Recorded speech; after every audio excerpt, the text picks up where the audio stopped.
कभी कभी गांव सिर्फ घर नहीं होते, वे रहस्य छुपाते हैं और कुछ रहस्य सिर्फ पूर्णिमा की रात को जिंदा होते हैं। यह कहानी है भूतगढ़ की, जहां शैतान जंगल में नहीं, खून की विरासत में जन्म लेता है।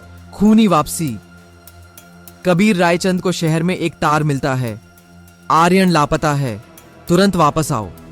आर्यन उसका छोटा भाई। सालों बाद कबीर अपने पुश्तैनी गांव भूतगढ़ लौटता है।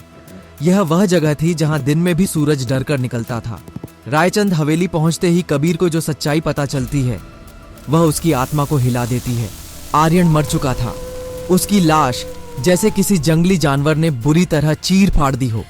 कबीर अपने पिता ठाकुर रघुवीर से मिलता है, लेकिन पिता की आंखों में न शोक है न आंसू, सिर्फ एक डरावनी ठंडक।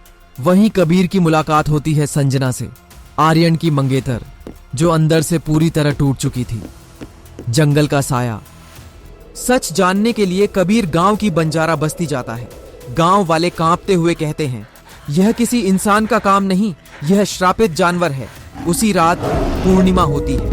कोहरे के बीच से एक विशाल काला साया उभरता है, लाल आंखें, खून से सने दांत।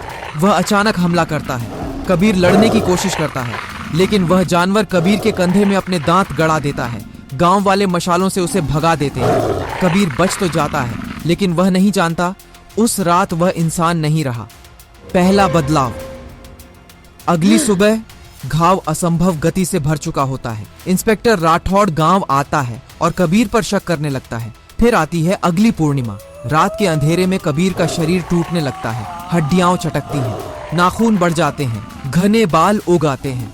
इंसानी चीख भूखे भेड़िए की गुर्राहट में बदल जाती है। उस रात भूतगढ़ में लाशें गिरती हैं। सुबह होते ही कबीर बेहोश पाया जाता है। उसे पकड़कर शहर के पागल खाने में बंद कर दिया जाता है। दुनिया के लिए वह अब एक राक्षस था। बाप का राज। पागल खाने में ठाकुर रघुवीर कबीर से मिलने आता है और वहां वह सबसे भयानक सच कहता है, तुम समझते हो कि जंगल में तुम्हें किसी जानवर ने काटा था? वह मैं था कबीर, मैं ही असली शैतान हूँ। रघुवीर बताता है, उसने ही सालों पहले कबीर की माँ का गला काटा था। उसी ने आर्यन को मारा और जानबूझकर कबीर को काटा, ताकि उसका बेटा भी उसके जैसा शिकारी बन जाए। वह चाहता था कि दुनिया कबीर को ही राक्षस समझे। आखिरी टकराव। अगली पूर्णिमा की रात कबीर पागल खाने में फिर बदलता है। वह सलाखें तोड़ देता है और सीधे रायचंद हवेली पहुंचता है। हवेली आग में जल रही होती है।